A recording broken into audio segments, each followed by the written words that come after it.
प्राचीन समय में विद्यार्थी गुरुकुल में रहकर ही पढ़ा करते थे।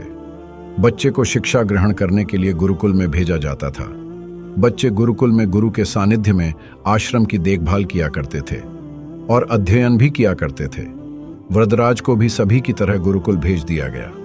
वहां आश्रम में अपने साथियों के साथ घुलने मिलने लगा, लेकिन वह पढ़ने में बहुत ही कमजोर था। गुरुजी की कोई भी बात उसके बहुत कम समझ में आती थी।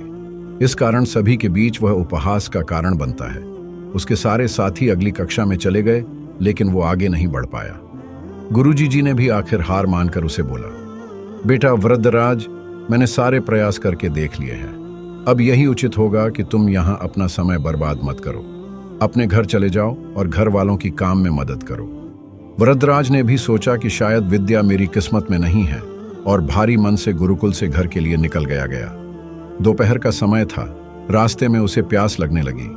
इधर उधर देखने पर उसने पाया कि थोड़ी दूर पर ही कुछ महिलाएं कुएं से पानी भर रही थीं। वह कुएं के पास गया। वहां पत्थरों पर रस्सी के आने जाने से निशान बने हुए थे। तो उसने महिलाओं से पूछा, यह निशान आपने कैसे बनाए? तो एक महिला ने जवाब दिया, बेटे, यह निशान हमने नहीं बनाए। यह तो पानी खींचते समय इस कोमल रस्सी के बार बार आने जाने से ठोस पत्थर पर भी ऐसे निशान बन गए हैं। वरदराज सोच में पड़ गया।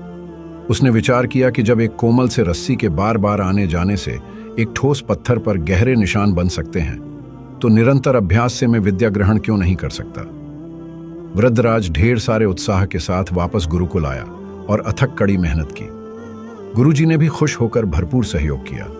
कुछ ही सालों बाद यही मंदबुद्धि बालक वरदराज आगे चलकर संस्कृत व्याकरण का महान विद्वान बना, जिसने लघु सिद्धांत कौमुदी, मध्य सिद्धांत कौमुदी, सार सिद्धांत कौमुदी, गीर्वाणपद मंजरी की रचना की। शिक्षा मोरल। दोस्तों, अभ्यास की शक्ति का तो कहना ही क्या है।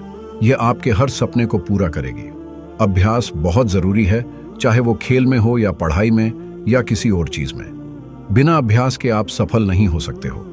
अगर आप बिना अभ्यास के केवल किस्मत के भरोसे बैठे रहोगे, तो आखिर में आपको पछतावे के सिवा और कुछ हाथ नहीं लगेगा। इसलिए अभ्यास के साथ धैर्य, परिश्रम और लगन रखकर आप अपनी मंजिल को पाने के लिए जुट जाएं।